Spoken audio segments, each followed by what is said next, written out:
Halo guys, welcome back to my channel. Apa kabar kalian hari ini? Aku harap kalian semua dalam keadaan yang happy dan tentunya sehat selalu. But before kita masuk ke dalam video, aku harap kalian mau support aku channel So Easy Peasy Lemon Squeezy guys. Just click the subscribe button dan jangan lupa juga untuk hit the bell supaya kalian tahu kalau misalnya aku masukin video baru. Are you ready guys? Let's go. True crime yang akan aku bahas kali ini adalah tentang seorang gadis asal Jepang berusia 16 tahun bernama Junko Furuta. Mungkin bagi sebagian dari kalian itu udah nggak asing lagi sama nama ini karena nama ini merupakan nama dari seorang korban penculikan yang memang sangat-sangat terkenal dan sampai saat ini masih dicap sebagai korban pembunuhan paling sadis sepanjang sejarah guys. Gimana kasusnya? Langsung aja. Junko Furuta merupakan seorang gadis yang bersekolah di SMA yang terletak di Misato di prefektur Saitama, Jepang.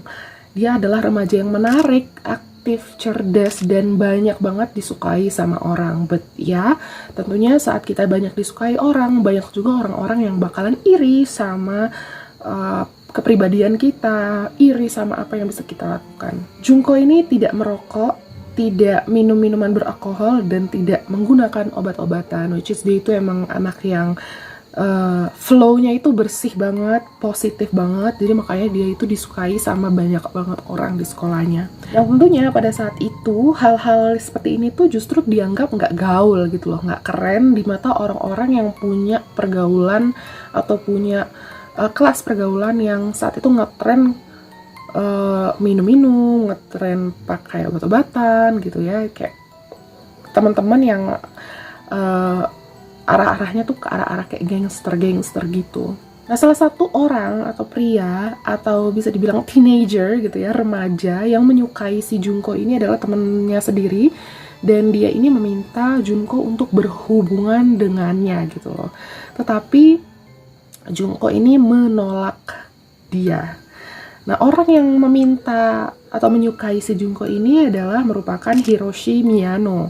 Nah, Hiroshi Miyano ini merupakan seorang bully, seorang pengganggu di sekolahnya yang memang ditakuti sama banyak orang gitu loh. Ditakuti sama banyak teman-temannya karena diyakini atau dipercayai si Hiroshi Miyano ini memiliki koneksi atau memang sekumpulan dengan yakuza-yakuza yang ditakuti di Jepang. Dan sayangnya si Junko Furuta ini berani mengatakan tidak.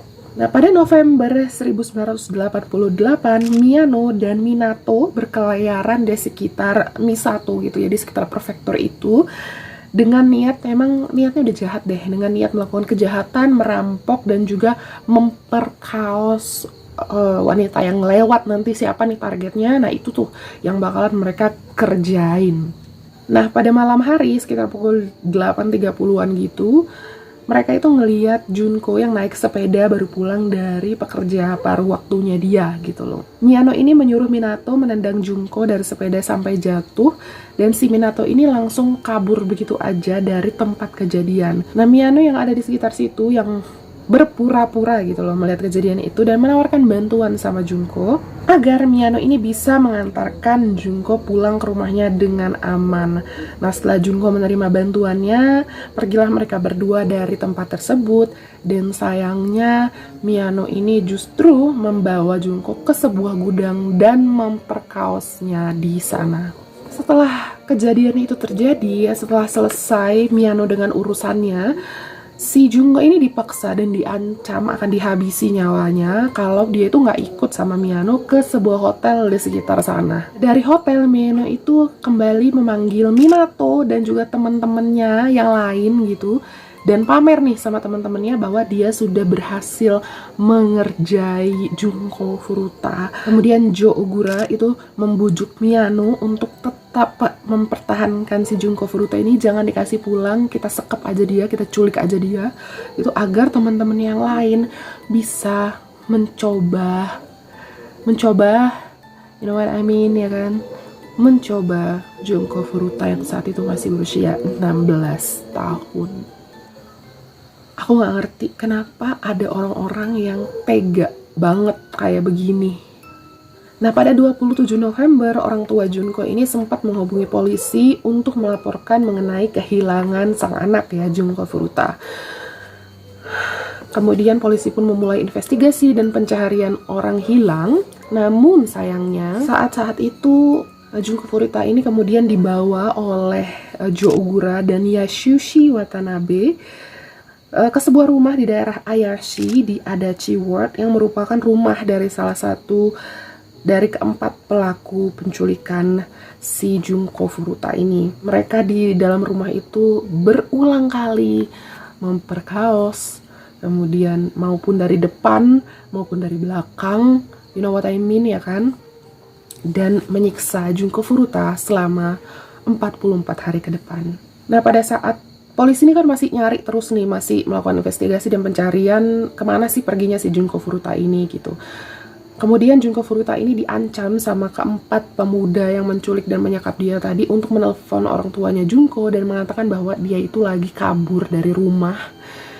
Dan juga memaksa si Junko mengatakan kepada orang tua mereka itu jangan cari-cari dia itu bakal aman aja karena dia itu tinggal di rumah temennya, yang menyebabkan kemudian polisi itu menghentikan investigasi dan pencarian mereka gitu. Nah, sebenarnya di rumah ini tuh nggak cuma tinggal si 4 pemuda ini aja gitu loh, tapi rumah ini sendiri milik orang tua dari salah satu pelaku penculikan, yaitu Minato, yang orang tuanya tuh bahkan ada di rumah gitu, tinggal bersama satu atap. Orang tuanya Minato di bawah, nah mereka berempat, Minatonya sendiri itu bersama dengan Junko Furuta itu di atas itu. Nah, pada saat orang tuanya Minato tuh jenguk si anak gitu ya ke atas gitu, Junko ini, mereka ini ngeliat Junko ada di situ gitu loh bersama dengan teman-temannya lain, tapi Junko ini diancam keluarganya tuh bakalan dihabisi oleh Yakuza dan juga dianya sendiri bakalan dihabisi nyawanya. Kemudian diancam untuk mengaku sebagai pacarnya salah satu dari teman-teman yang ada di situ pada saat itu. Jadi ya orang tuanya juga mungkin ini emang pacarnya anak aku gitu. Tetapi sepertinya pada saat itu orang tuanya Junko itu kayaknya curiga ada sesuatu yang nggak beres, dan sepertinya udah ada kayak pikiran kayak Junko ini sebenarnya kayaknya dipaksa-paksa deh sama mereka untuk dibawa ke sini. Tapi karena orang tuanya Minato itu takut sama salah satu orang yang emang punya kuasa atau punya koneksi dengan Yakuza, jadi mereka tuh nggak berani melakukan apa-apa. Selama 44 hari penculikannya dan penyekapannya Junko Furuta, ia itu terpaksa menahan rasa sakit akibat penyiksaan yang luar biasa, yang tidak bisa terkatakan gitu, nggak bisa terungkapkan lagi saking brutalnya penyiksaan yang ia terima.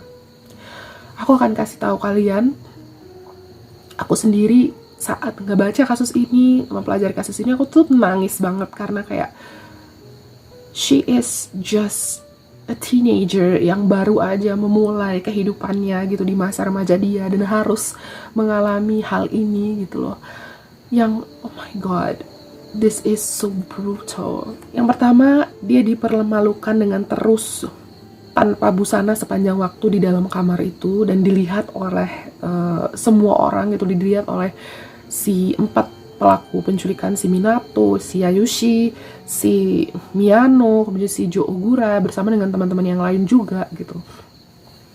Diperkaus setiap hari, baik dari depan maupun dari belakang, you know what I mean. Dan diyakini lebih dari 100 pria telah mengerjai Junko. Culik dengan koneksi Yakuza, si Minato tadi itu bahkan bilangin gitu loh ke temen-temen Yakuzanya, gangster-gangsternya itu untuk datang ke rumahnya gitu, dan mencoba,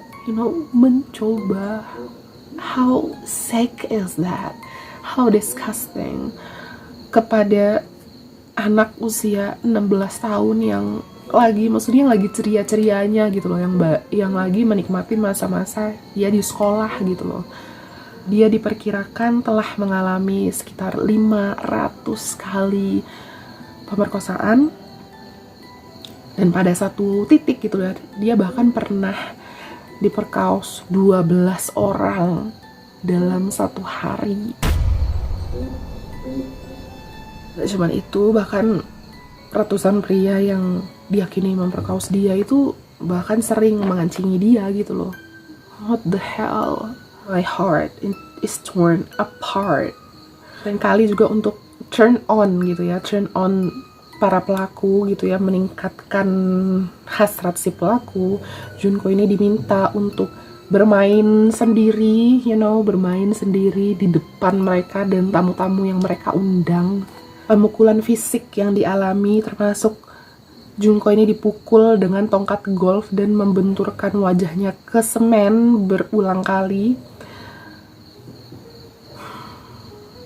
Dia juga sering mengalami kekerasan seksual dengan kayak banyak banget barang-barang yang dimasukkan ke dalam ke dalam situnya. You know what I mean ya kan? Dipaksa masuk ke depannya dan ke belakangnya juga, termasuk botol, sebatang besi, gunting, jarum panggang, tusuk sate, dan masih banyak lagi hal lainnya. Dia disediakan persediaan makanan atau air yang terbatas banget untuk Junko. Dipaksa makan kecoak hidup dan minum air seninya sendiri. Oh my god. Bagian belakangnya, maksudnya bagian down there, di bawah situ, di belakang, bagian belakangnya, itu pernah dimasuki kembang api. Dan mereka meledakkannya di situ, menyebabkan luka bakar yang parah.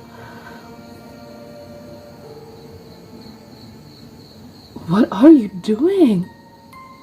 Terus dadanya itu dirobek dengan menggunakan tang, menjatuhkan dumbbell, atau dumbbell itu yang kayak apa sih bahasa Indonesianya, dumbbell, di perutnya saat ia berbaring di lantai dengan tangan dan kaki yang diikat, yang mengakibatkan kontrol dia buang air besar itu hilang, saking udah rusaknya organ dalam dia gitu. Gantung di langit-langit dan digunakan sebagai samsak.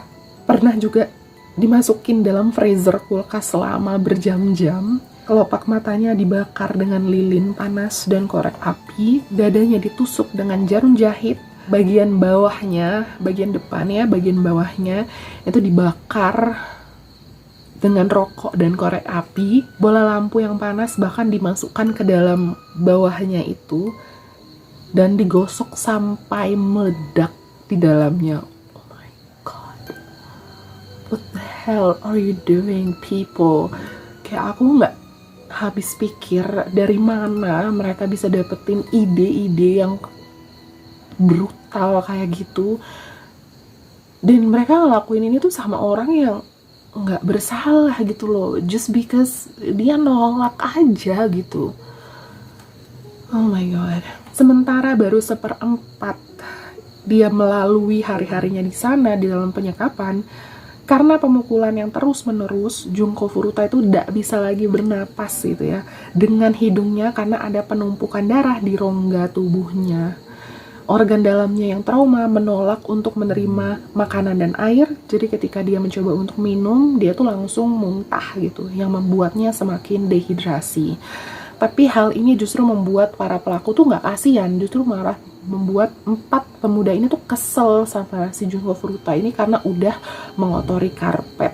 Dan pada saat itu terjadi, Junko Furuta lagi-lagi mendapatkan penyiksaan keras dari keempat pemuda ini. Pada suatu hari gitu ya kan, para pelaku 4 pemuda yang nggak ngerti ini pemuda dari mana gitu ya kan, teenagers from hell mungkin gitu, itu tuh istirahat gitu ya dari minum-minumnya mereka, dan Junko itu melihat ada kesempatan di sini. Junko itu mencoba untuk menelpon polisi, tapi sayangnya sebelum dia sampai bisa meraih itu telepon gitu, dia tuh ketahuan dan kemudian kakinya ditarik sama salah satu pelaku. Kemudian ia dihukum dengan pelaku itu membakar kakinya Junko dengan cairan korek api. Botol-botol besar kemudian dimasukkan ke dalam belakangnya dia, ke bawah tapi ke bagian belakangnya, menyebabkan luka dalam dan pendarahan parah banget.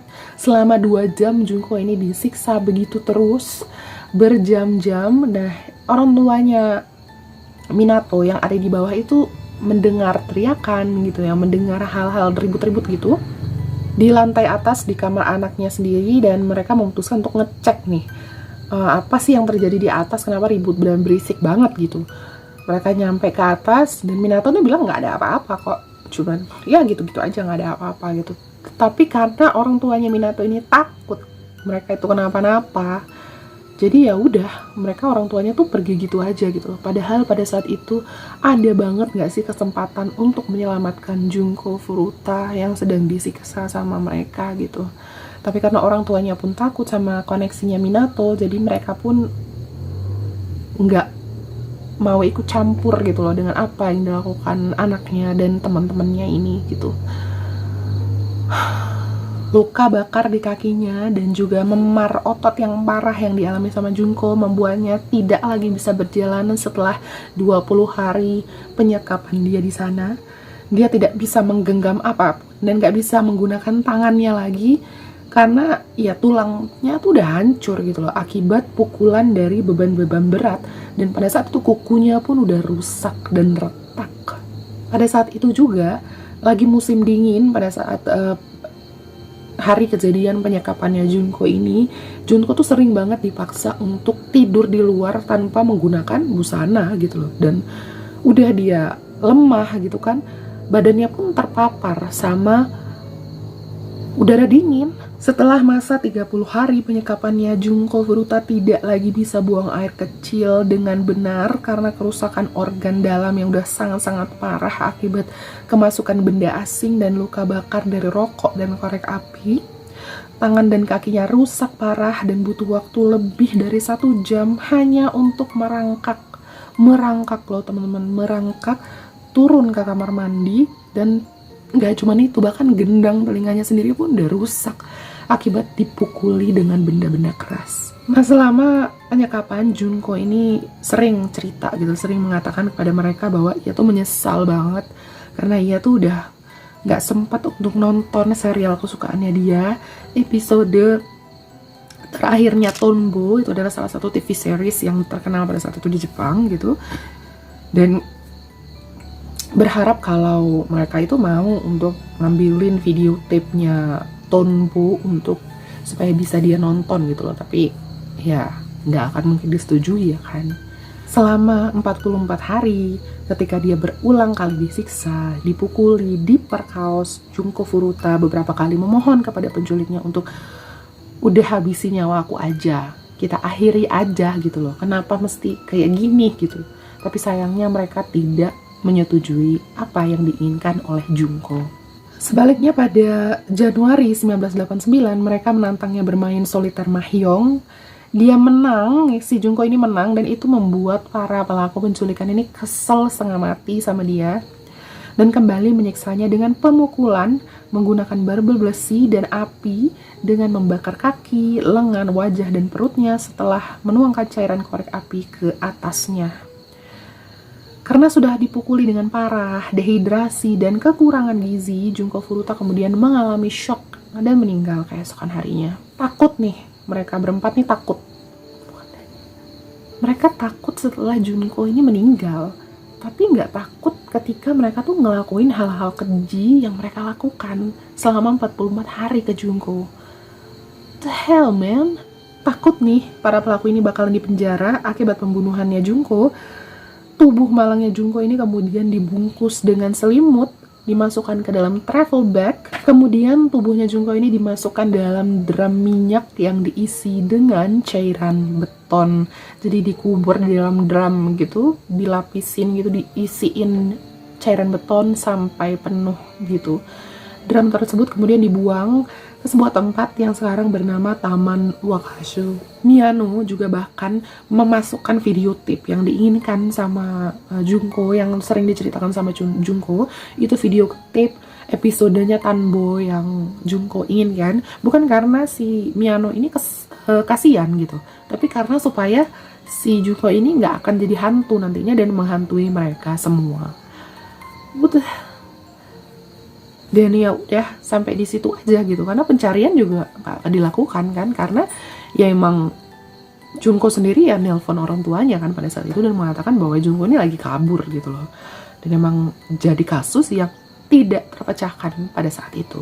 Nah, pada 23 Januari 1989, Hiroshi Miyano dan Jo Ogura, salah dua dari 4 orang pelaku penculikan utama si Junko Furuta ini kemudian ditangkap karena kasus pelecehan seksual lain gitu loh.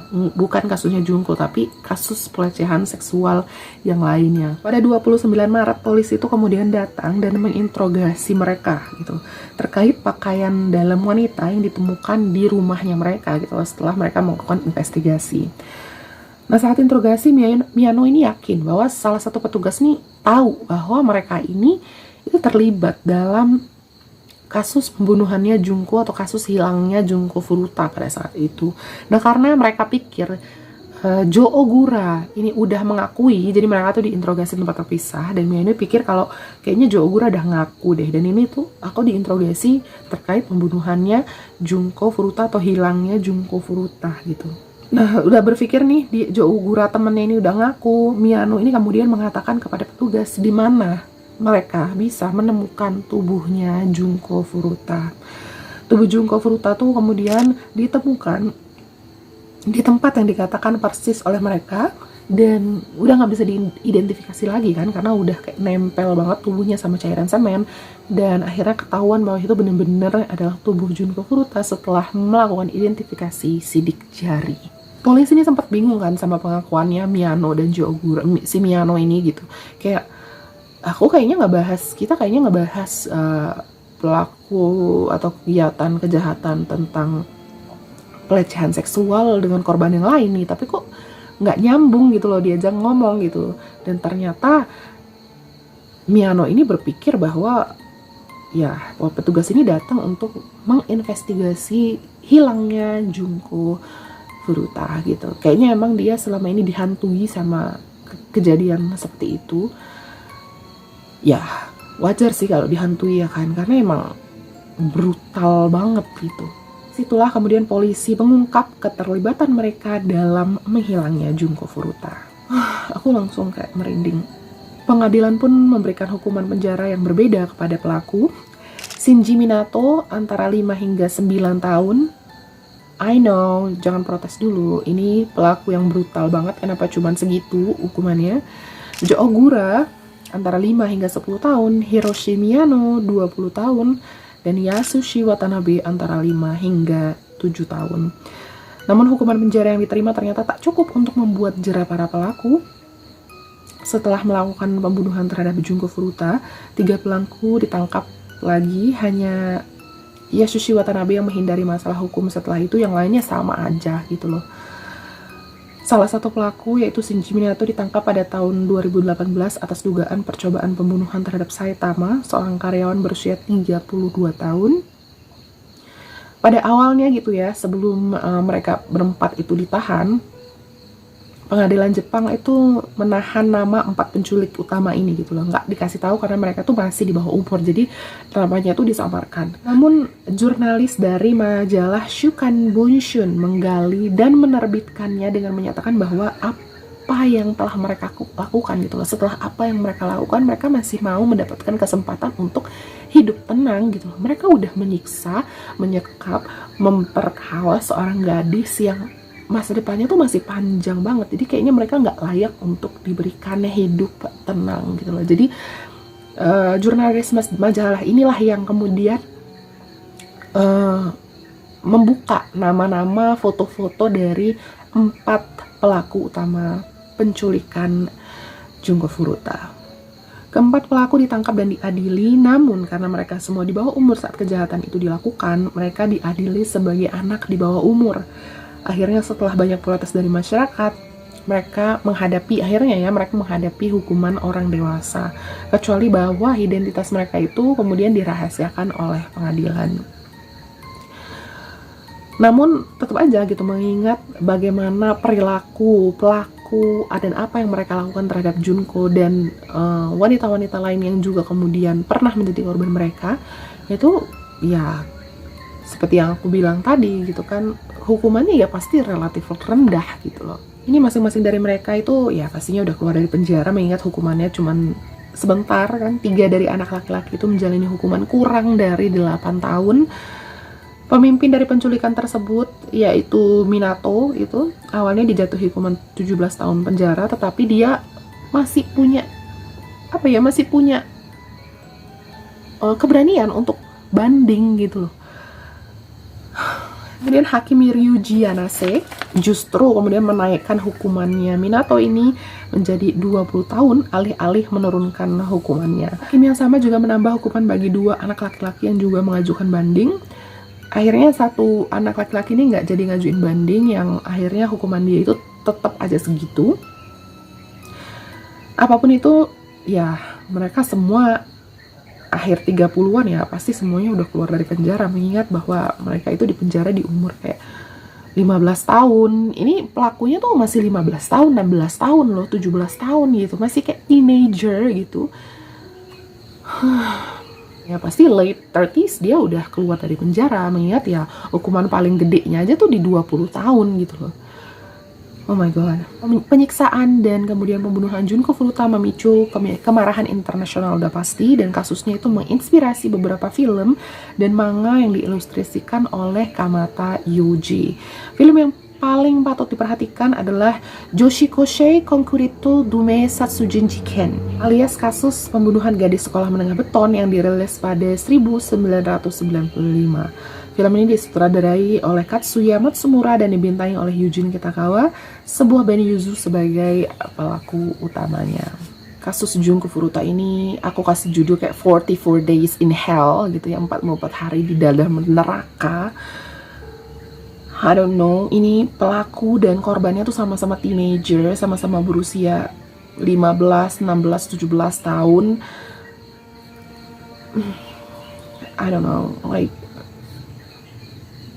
aku nggak bisa berkata-kata lagi. Aku yang ngebaca aja gitu kayak hatiku tuh sakit banget gitu. Aku sebagai perempuan pasti, oh my god, itu tuh pasti nggak tertahankan gitu loh. Gimana Junko yang pada saat itu mengalaminya sendirian, yang lebih sakitnya lagi, orang tua salah satu pelaku tuh bahkan tahu ada apa-apa gitu loh sama Junko Furuta di atas, tapi nggak berani gitu loh.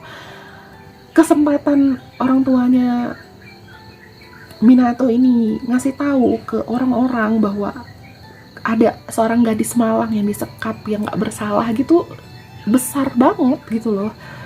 Tapi karena ketakutan mereka tuh diapa-apain sama Yakuza, si koneksi anaknya, jadi mereka nggak berani gitu. So, oh my god, my heart, ini tuh sakit banget menurut aku. Video-video blue itu ya, kalian tahu kan maksudnya video blue itu apa? Itu emang ngasih pengaruh yang buruk banget gitu loh, apalagi ke anak-anak remaja yang sering nonton video-video kayak gitu, yang bisa aja kayak ngebentuk hasrat mereka jadi yang kayak aneh-aneh gitu. Mereka tuh bisa memperlakukan manusia lain seperti bukan manusia gitu loh, kayak ya ampun, kayak barang gitu loh. Kayak yang mereka lakukan itu, aku nggak habis pikir sama kasus ini guys. Apalagi hukumannya tuh sangat-sangat rendah gitu, kurang dari 8 tahun untuk pelaku kejahatan sekeji ini. Oh, wow. Dan bahkan sekarang pelakunya pun hidup dengan nama lain gitu loh. Pengadilan itu memberikan nama lain untuk mereka melanjutkan hidup gitu. Hal yang sangat nggak bisa diterima gitu, nggak adil ya bagi korban gitu. Aduh. Oke, gimana menurut kalian tentang kasus ini? Kalian boleh komen-komen di bawah. I still shock.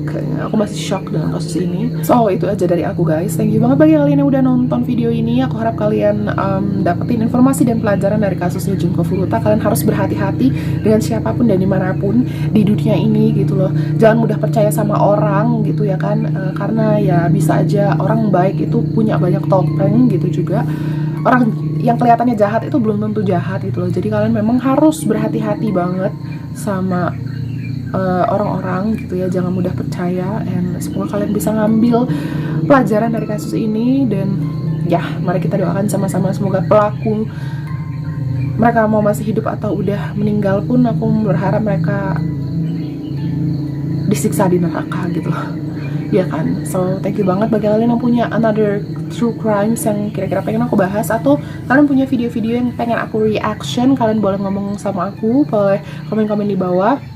Aku pasti akan reaction. Aku lagi semangat nih untuk kemudian kembali menjalankan apa yang kalian inginkan guys. Thank you so much and see you on the next video guys. Bye bye.